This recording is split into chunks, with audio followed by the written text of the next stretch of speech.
less than 200 days away from the November presidential election, and COVID-19 has become, well, the hot button issue, specifically among voters 65 and older. A recent New York Times article shows that older voters are growing more wary of Trump during the pandemic. And the survey shows the president's standing with seniors, the group most vulnerable to COVID-19, has fallen as he pushes to reopen the country. This demographic shift is fairly new, and officials attribute it to, at least in part, the president's coronavirus briefings. This all comes as Trump aides eye benefits of Biden's low profile. Specifically, as Axios reports, Joe Biden's comparative invisibility in the daily news cycle. Watching with unease as Biden seems to benefit from his lower profile during the coronavirus crisis. So the question is the president no longer benefiting from being the leader in a crisis? And should his re-election campaign include shifting out of the public eye? Just a bit. Here to help us answer that question and more is the director of the Strategic Communications for President Trump's re-election campaign, Marc, and longtime aide of President Obama and principal of New Day strategy, Roger Fisk. Gentlemen, thank you so much for being here with us. Thank you. Thank you for having me. Guys, Vice President Biden appeared on ABC this morning. He was asked about when he's going to be back on the campaign trail, and he sort of went into this diatribe about why he's not hiding. Let me play the clip for you. Everybody says, Biden's hiding. Well, let me tell you something. We're doing very well. We're following the guidelines of the medical profession. We're following the guidelines of the experts, the Dr. Fauci's of the world. We're doing very well. And matter of fact, we're winning if you look at all the polling data. All right, I want to get both of your takes on this. Marc, I'm going to start with you.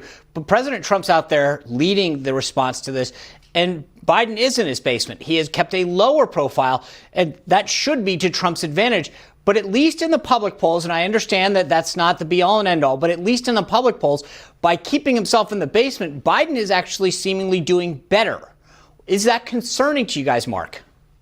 No, I think it's something that will shake itself out as we emerge from this crisis. I think because we are in more of a crisis setting, that's having an impact on the polls. And eventually, as we get out, as the country gets moving again, gets back to work, they will see the president's leadership. And I think the polls will change to adjust for that. Meanwhile, Joe Biden saying this is a success is really laughable.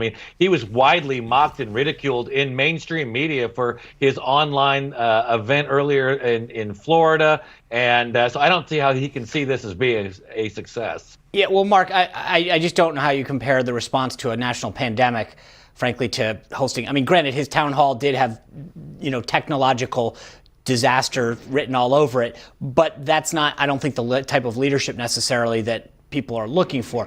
Roger, let me ask you, the weird thing about this is if I'm the Biden campaign, I might think twice about putting him out there. I might say to myself, the irony is the lower profile he's kept, the better he's done. Do you think that they're going to look at that, or are they going to take a different message and say, you know what, we should get back out on the campaign trail? Well, first off, Sean and Lindsay, thanks so much for having me, and it's great to be here with Marc. Any campaign, there's frustration on both sides, right? Any campaign wants to be out there, even if you're going to modulate, how much you use the principle and with strategic lists of media markets and whatever. Everyone wants to be out there, all the way down to the most elemental form of American politics, which is, one person knocking on another person's door. I think the former vice president, is benefiting from his overall brand, which is very well known, even by the demographic that Lindsay mentioned. And then the reflective surface for that is the president who, found the time to tweet 109 times on Sunday while thousands of Americans are dying every day. So it's an odd dynamic. The trend, and I'm sure Marc has noticed this, I find it very interesting. The president's numbers go up when he's not in the news. So if he could just exercise some self-restraint and listen to his team and maybe just dial back the kind of size of his media footprint, he could possibly see his numbers go up. But we all know that, self-restraint is not going to be at the top of the list of anyone's descriptions of the president. Well, the former Vice President, Joe Biden, was on Good Morning America today with George Stephanopoulos, and ABC teased out that they were going to ask the tough questions. Marc, do you think they asked the tough questions? Well, I think they asked, a total of 6 questions altogether. And I'll give George Stephanopoulos credit. He did ask him about Tara Reade, and he did ask him about the very real scandal that's currently brewing in the fact that Barack Obama and Joe Biden were in the Oval Office and discussing their knowledge of wiretaps on Michael Flynn. So he did ask them those questions, but I wouldn't say it was a tough interview by any stretch of the imagination. Mark, do you feel like it was tough that they asked those hard-hitting questions like they had promised? Or Roger, sorry. Oh, no problem at all. Yeah, I mean, the morning shows, even on cable news, I think we all know, the morning shows, even when they cover politics, it's kind of politics light. Like, I don't think anyone really tunes into Good Morning America for a seminar in how to interrogate someone. But he did ask some of the main questions. I think to really get into something like this, you need to do a segment of about 16 or 18 or 20 minutes or so. And I think that whole segment was about 7 or 8 minutes. So if you're going to ask 6 questions and then factoring in for the answer, that's about 60 seconds of whack. I mean, Stephanopoulos does has the capacity to get the right? I mean, he asked the president if in 2020 the president would accept help from a foreign government. And the president said yes. And as we know, I mean, that's kind of one of his go-tos is looking for help from outside of our shores. So Stephanopoulos is capable of getting these kinds of answers. But I think the former vice president was a little bit better prepared than when Stephanopoulos interviewed the current president in the Oval Office a couple months ago. Yeah, but I think one of the things that I'm trying to get at here, and we're going to discuss this in just a moment, is of those 6/7 questions that they asked, do you think that those were tough questions? I mean, do you think they billed it as tough? And what I'm getting at is, I know, Mark, to your point, he covered subjects, but I don't necessarily agree that were tough questions. And so that's what I think the difference is. And I think you're right, Sean. The topics were covered. He did push back on one area where it looked like Joe Biden was confused again about the basis of the question in terms of his involvement with Michael Flynn, Comey, and the illegal wiretapping of or monitoring of General Flynn's phones. So he did cover it, but it wasn't tough. He let him off. He basically it was more of a check the box kind of an interview than it was any. Roger, can I just to the point that Mark just said, I'd love to get your take real quick.